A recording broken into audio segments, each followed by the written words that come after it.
Esta é a 4ª temporada do Desafio Profissão, um programa da equipe de orientação profissional do curso de Psicologia da PUC de São Paulo, do NASCE Orientação Vocacional, em parceria com a TV PUC.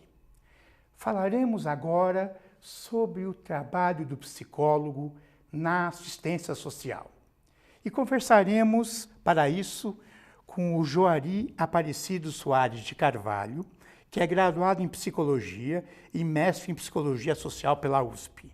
É psicólogo social da Prefeitura Municipal de Suzano. Atuou no Centro de Referência Especializado de Assistência Social, CRES, e hoje atua no Departamento de Vigilância Socioassistencial da mesma cidade. E a Andréia da Costa Rolim, que é psicóloga pela UniABC e trabalha na Prefeitura de Santo André, São Paulo, na Secretaria de Inclusão e Assistência Social. Eu agradeço a participação de vocês. E poderíamos começar com uma situação inusitada, engraçada, do trabalho, da profissão nesta área.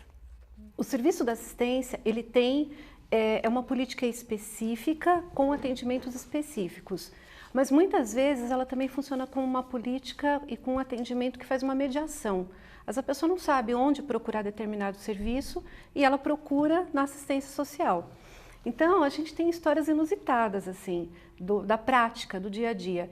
A gente já teve situações, por exemplo, da pessoa precisar enterrar um cavalo.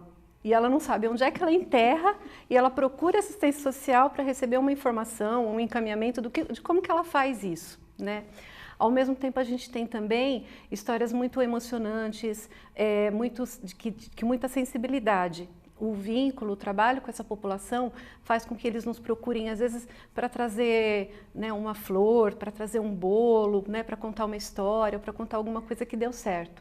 Então, eu acho que, nesse sentido, eu queria ilustrar um pouquinho com essas historinhas. Ótimo. Tá?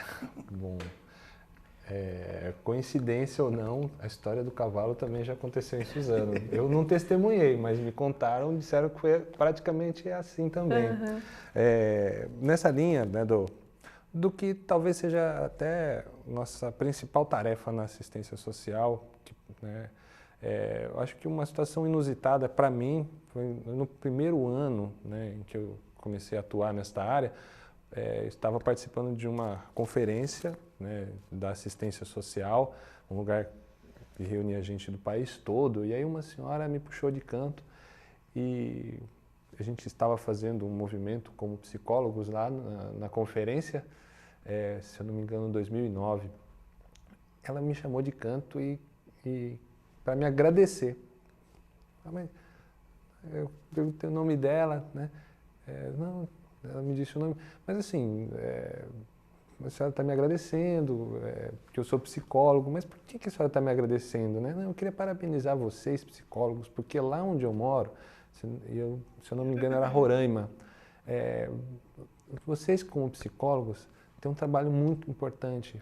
Minha filha tem deficiência, é uma pessoa com deficiência, e foi muito importante vocês estarem lá no serviço da assistência social para me orientar e junto comigo fazer algumas ações em relação, porque eu estava sozinha, estava perdida, e aí lá no CRAS, a psicóloga do CRAS disse assim, eu estou vendo que não é só lá, é no país todo. Então ela veio agradecer a mim e falou, nossa, então eu que tenho de ficar grato, né, a esse monte de psicólogos e psicólogas no país todo que faz um trabalho bacana, que faz a gente merecer receber um agrado desse, né? Que é como dessa senhora que ela nunca tinha me visto, né? Eu também nunca vi. Depois até trocamos figurinhas, como é que é essa experiência, porque se é algo importante, bacana, a gente pode compartilhar aqui em São Paulo também, que vai fazer diferença, né? Então, o assistente social, não o psicólogo, lá na ponta trabalha com conscientização da situação, resolução do problema e também para enterrar o cavalo, né? Né? E também para resolver problemas do dia a dia que a população mais necessitada precisa. O que faz um psicólogo nesta área? Qual é a especificidade? Existe especificidade? Bom, eu acho que assim, quase sempre quando a gente vai responder essa pergunta, a gente começa com o oposto dela. Quase sempre a gente começa respondendo o que é que o psicólogo não faz na assistência, né? É muito comum as pessoas que se interessam pela psicologia fazerem isso interessadas no trabalho clínico, né, que é aquele trabalho mais voltado na área da saúde, que requer, né, que tem até um pouco do modelo quase que estereótipo de quando a gente pensa em psicólogo de um modo geral. Agora, hoje, a gente tem um leque de atuação do psicólogo que vai muito além da atuação na área clínica. Então, assim, dentro do trabalho que o psicólogo executa nos serviços da assistência social, o que ele não faz é esse serviço clínico, né, na área da saúde. Isso ele não faz. Quando a gente atende uma família ou uma pessoa que precisa de um atendimento desse, a gente encaminha ele para os atendimentos da saúde, em geral, do município. Agora, o que é que nós fazemos, né? Já indo mais direto ao que você está perguntando. O nosso trabalho na prática, no dia a dia, ele é muito parecido, né? Nós somos trabalhadores do SUAS. Então, o SUAS, Sistema Único de Assistência Social, ele tem um conjunto de profissionais que atuam executando a política. Então, nós trabalhamos lado a lado com os assistentes sociais. A legislação permite até outros profissionais e, dependendo do serviço, a gente tem advogados, tem outros profissionais envolvidos. Então, no dia a dia, a nossa tarefa, a execução dela é muito parecida.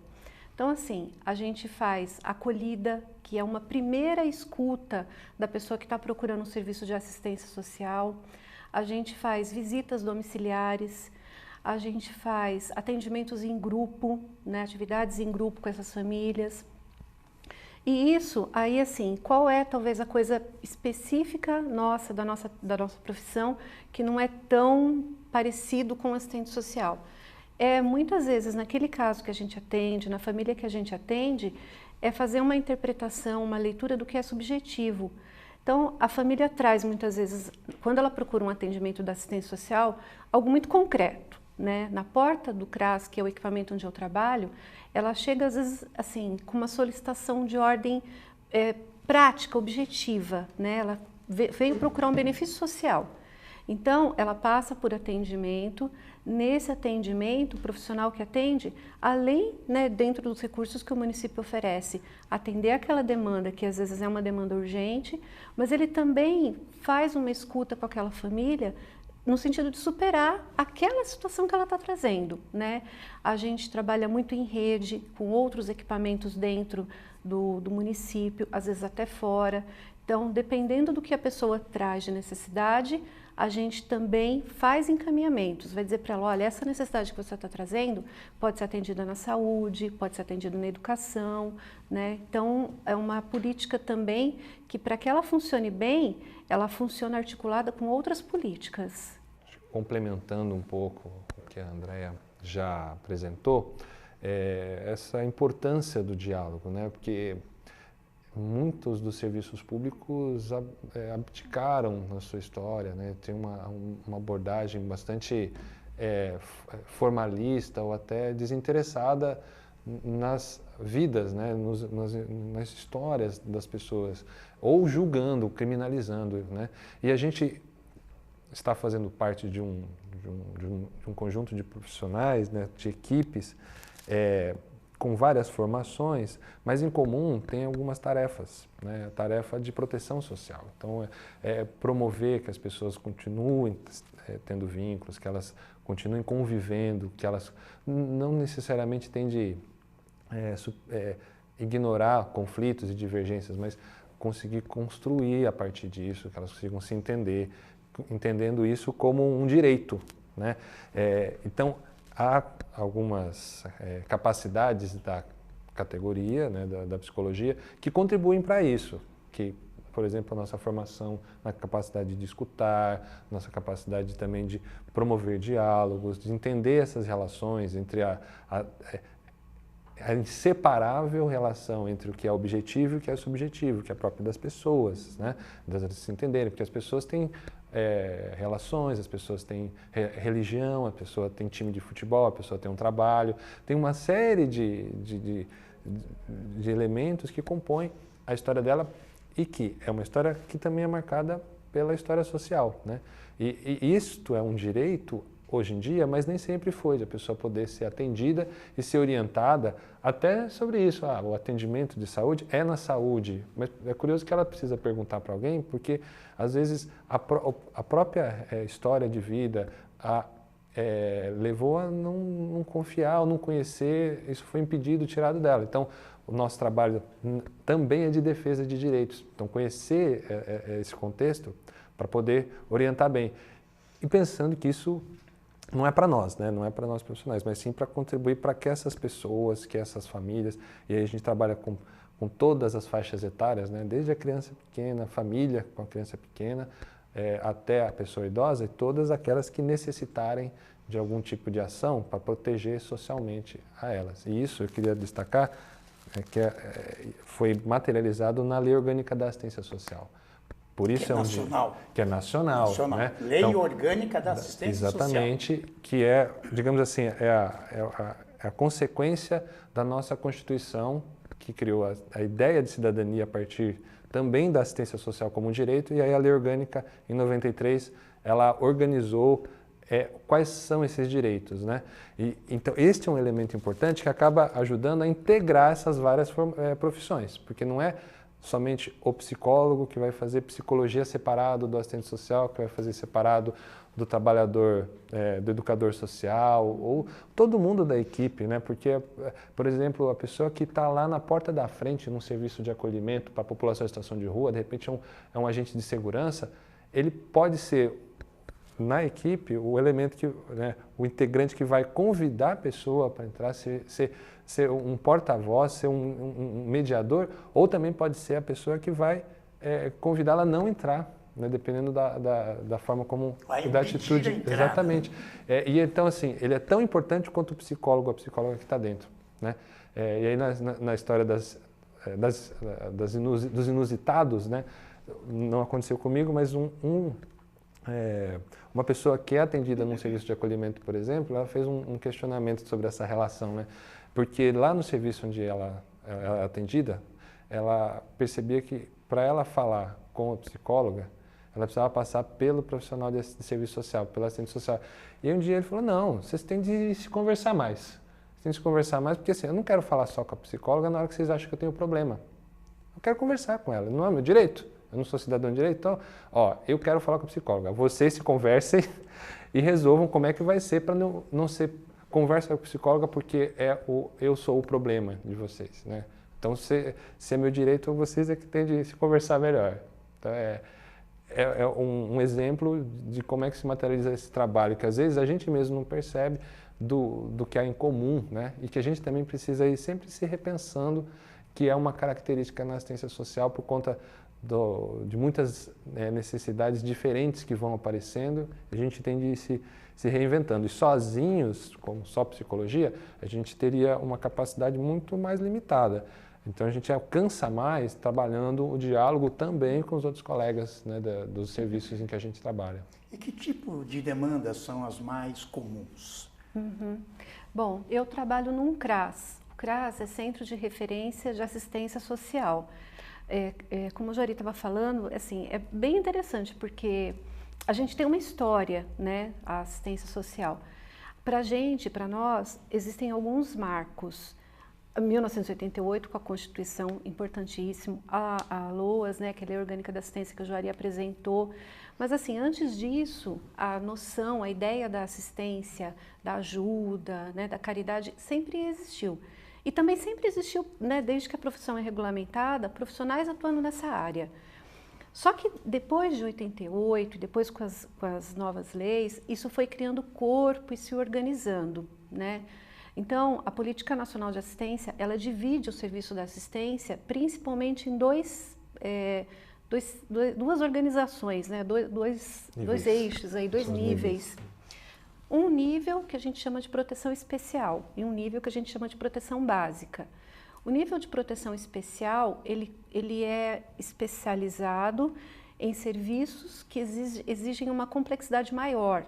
Então, são atendimentos, no geral, que já existe na história daquela família, violação de direitos, situações de risco, vínculos ou fragilizados ou vínculos rompidos. Então, a gente está falando de atendimentos para pessoas, por exemplo, crianças e adolescentes vítimas de violência, de exploração sexual, idosos, pessoas com deficiência que vivenciam essas situações ou situações de negligência. São alguns exemplos, né? Mulheres em situação de violência. Então, esses atendimentos, pessoas em situação de rua, né? Eles estão nesse nível especializado. Nesse campo, além desse primeiro atendimento, a gente tem atendimentos de acolhida também. Quando os vínculos estão rompidos, aquela pessoa não tem mais os laços familiares nem comunitários e ela vai para uma instituição. No caso dos idosos, às vezes são instituições de longa permanência e na de criança e adolescente são acolhimentos. Todo esse serviço está na proteção especial. Então, ele começa no CREAS, que é um nome até parecido, né? É Centro de Referência Especializado em Assistência Social. Eles são atendidos lá. O outro nível dentro da política é proteção social básica, é onde fica o CRAS. O CRAS é Centro de Referência de Assistência Social, que é onde eu trabalho. Sim. Então, assim, todo o serviço do CRAS, ele tem como objetivo prevenir que as situações das famílias que a gente atende se agravem para situações de nível especial. Então, a gente trabalha principalmente com políticas de transferência de renda. Aí, um programa, né, principal, importante que a gente atende é o programa Bolsa Família. Os municípios, eles têm, às vezes, diferenças, né, na forma de fazer o atendimento da população nesse sentido. Né? Tem municípios que trabalham com uma central de cadastro. No município que eu trabalho, por exemplo, em Santo André, todos os CRAS fazem o cadastro, o CAD único. Eles não só fazem, como a gente também faz a atualização desse cadastro. A concessão do benefício ela é feita pelo governo federal. Mas é um programa também que tem critérios, né, para as famílias entrarem e para as famílias permanecerem. Então, o CRAS trabalha também acompanhando essas famílias. Quando a família o programa tem duas situações de descumprimento das condicionalidades, uma ligada à saúde e outra ligada à educação. Quando a criança não é acompanhada na saúde, né, o acompanhamento na saúde é feito principalmente com a vacinação e pesagem. E na escola com a frequência escolar. Quando acontece alguma coisa e a família não consegue dar conta dessa condicionalidade, o CRAS tenta identificar essas famílias, né, a gente recebe essas listagens para entender o que está acontecendo. O objetivo disso é justamente, se houver alguma situação mais grave, a gente conseguir identificar a tempo para que, assim, aí põe a família no acompanhamento mesmo, né? O profissional, ele vai fazer as visitas, ele vai chamar a família, vai conversar com ela, vai tentar entender o que está acontecendo, faz esses encaminhamentos se forem necessários, ele vai se aproximar dessa família. Essa é uma demanda. A gente tem demandas também de benefícios eventuais. Os benefícios eventuais são benefícios que já estão contemplados na lei orgânica e eles são benefícios emergenciais. Às vezes é aquela situação pontual que a família traz para o atendimento. Né, aí também existem diferenças de município. Né? E quando acontece, por exemplo, um alagamento muito grande na cidade? Chega, né, no setor ou não? Chega. Ou chega. uma desocupação de um terreno? Eu vou dizer o contrário, na verdade esse setor já está lá. Porque a gente está falando do retrato da desigualdade social, né, que o CRAS, ele está atendendo a quem? A população que é mais pobre, que vive em regiões que têm mais violência, que tem maior índice de jovens desempregados, que tem maior índice de pessoas idosas sem nenhum tipo de acolhimento. Então, ele deve estar lá. E geralmente está também em lugares onde tem áreas de risco, de um escorregamento de terra, de um alagamento, de uma enchente. Então, de certa forma, até onde é possível fazer trabalhos de orientação para preparação, para as pessoas não terem uma consequência danosa, um falecimento, é interessante já participar, o próprio CRAS. Evidentemente não é o CRAS que vai garantir uma moradia outra, tem a política de habitação, aí vai o trabalho de orientação, de organização das pessoas. Mas também quando acontecem, né, isso aconteceu onde eu trabalho, né, muitas vezes o próprio CRAS, às vezes, é o único autorizado a entrar naquela região, porque daí tem também as questões de situações de violência e a população de lá confia na psicóloga, confia no assistente social, que não vai fazer outras coisas, porque às vezes tem gente que quer aproveitar também para fazer operações de segurança, quer fazer remoção forçada, e o papel do CRAS, né, o papel da assistência social não é isso, o papel é garantir a proteção social. Se o próprio Estado, às vezes, não garante todos os direitos e não consegue superar a desigualdade social, não vai ser o CRAS que vai lá e vai criminalizar a população. E a população que usa o CRAS, que usa o CREAS, ela é a população que está mais em risco, por exemplo, de ser vítima de um desastre, né? Porque está mais submetida a esses riscos. Você trouxe umas camisetas, né, para mostrar para a gente. Ah, sim. Fazem referência ao quê? Pois é, Silvio, eu queria destacar, e acho que a gente falou bastante disso, eu gosto muito de camisetas, assim, não gosto de fazer propaganda de marca, eu gosto de fazer divulgação de ideias, né? E aí eu pensei um pouco que camiseta é uma coisa que expressa muito, e na assistência social, né, tem muitas camisetas, as pessoas gostam de usar, fazer essa marcação. Eu queria falar de duas mensagens em relação justamente a essa relação que a gente precisa ter com as pessoas que a gente atende, são os usuários, os cidadãos da assistência social. Uma dica de coisa que a gente não deveria fazer na assistência social. Em alguns lugares, a assistência social é usada para isso, né? Isso aqui é uma imagem muito forte que marcou há um tempo atrás, que é empregar colegas, educadores sociais e outros trabalhadores na internação compulsória, capturar pessoas em vez de dialogar com elas. Vai na contramão do que a gente estava falando. Morador de rua, exatamente, né? O drogadicto. E aí, assim, o que é mais triste para nós é que daí, assim, né, acabou se empregando, se utilizando a assistência social para esse tipo de expediente, porque na região onde isso aconteceu, a equipe de saúde, por exemplo, tinha se posicionado contra, queria fazer de outro jeito. E aí, né, o que a gente acredita é isso aqui, as políticas públicas de inclusão, né? Então, essa relação com o usuário não pode ser uma relação de criminalização. E hoje em dia ainda continua, né? Em alguns lugares. E aí, assim, uma mensagem mais positiva de construção é para a gente colaborar, né? E a gente tem um papel importante, tem uma oportunidade muito grande, porque a gente que está em contato com a população, de contribuir para que elas se organizem pelos seus direitos na própria assistência social. Porque, por exemplo, se não tem lá o benefício eventual organizado, às vezes tem lugar que ainda é na base da troca de favor com o vereador, com a vereadora, com o fase da eleição. Exatamente. Consegue lá uma tentadura. Exatamente. Então, a gente organizar também os usuários, aí tem o Fórum Nacional de Usuários e Usuárias da Assistência Social, organizando seus direitos. E a gente pode e deve contribuir para isso, porque faz bem, inclusive, para a nossa atuação profissional, nessa perspectiva... De organizar, de cobrança de direitos, exatamente, organizar a população. Exatamente.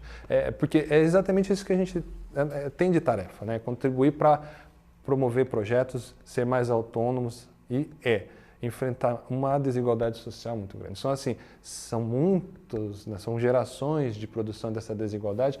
E, assim, há muito pouco tempo é que a sociedade brasileira assumiu o compromisso de lidar com essa parte da população de uma maneira mais respeitosa, né? E a gente está fazendo parte da construção dessa história, né? Com psicólogas e psicólogos, né? Às vezes, lá na década de 70, década de 60, vários colegas queriam fazer isso, mas não tiveram essa chance porque o Estado brasileiro não abria. E a própria sociedade não queria, né? Queria manter a desigualdade. Então, isso que foi aberto, essa oportunidade, inclusive com a nossa presença, né, da categoria, nessas lutas para ter a Constituição, na luta para ter a Lei Orgânica da Assistência Social, como as outras políticas públicas, na prática, no dia a dia, a gente pode, digamos, contribuir ajudando a nos organizar e ajudando a organizar os usuários da política. Os cursos de psicologia já formam também esta pessoa para esse lugar ou ainda não?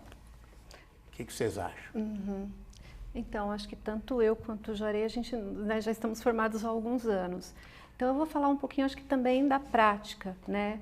A gente tem recebido, no CRAS onde eu trabalho, estagiários, né? Então, eles fazem uma universidade nossa lá na região e, assim, a universidade já pede que eles façam estágios em loco, com a gente. Sei, legal. Então, assim, tem sido muito rico, porque tem sido uma oportunidade incrível, assim, de poder, além, a gente reserva alguns horários para contar para eles a história da política, como é o nosso trabalho, né? E eles também observam, então a gente vai para atendimento, eles vão junto. Quer dizer, a faculdade já está Exato. introduzindo isso nos seus currículos. Até porque os próprios estudantes estão solicitando em alguns lugares, Isso. porque quando eles vão conversar com quem está atuando ou vão procurar um estágio, eles estão vendo que teve uma abertura que uniu um monte de programas, um monte de serviços que estavam separados numa perspectiva que é essa do Sistema Único da Assistência Social. Então, integrou. E aí deu um diálogo mais fácil, né? Para pensar quais são os requisitos para atuar nessa área. E nesses últimos anos tem sim crescido, né, a discussão, a presença das faculdades, dos cursos de psicologia, se preparando e preparando seus estudantes para atuar nessa área. Um dia desses eu estive num curso de psicologia, até comentei que é provável que muitos estudantes que estavam lá ouvindo e vão mesmo trabalhar na assistência social, porque hoje aproximadamente 1 em cada 20 profissionais está atuando na política de assistência social no país, né? Em alguns lugares até mais. E a política de assistência social ainda tem uma característica curiosa, que ela tem contribuído muito para levar psicólogas e psicólogos a cidades pequenas, porque está lá na equipe de referência. Que Sempre fica concurso. Quando é a prefeitura, né, geralmente no CRAS e no CRES, tem de ser a prefeitura, que a lei prevê, né? Então, tem de ser via concurso. Tem alguns municípios que não estão cumprindo a regra direito, às vezes aí só contrata emergencialmente e tal, que aí é assim, por estarmos na equipe de referência que de alguma forma estamos sendo contratados. O ideal é ser via concurso quando é o serviço público, que é o que prevê a própria Constituição. Mas é uma política que está ajudando a descentralizar e a democratizar o acesso do conhecimento da psicologia para atender a população em lugares que talvez dificilmente chegaria. Então, é uma oportunidade que a gente está tendo, né, mais ampla, até valorizando quem construiu as bases, né, abriu esse espaço, falou que psicologia não era só a clínica no consultório, embora seja bastante importante, a gente aprende muito. A gente agora tem a oportunidade de ver essas outras partes da sociedade, essas outras pessoas que estavam invisíveis, né? Eu agradeço a contribuição de vocês e até o próximo Desafio Profissão.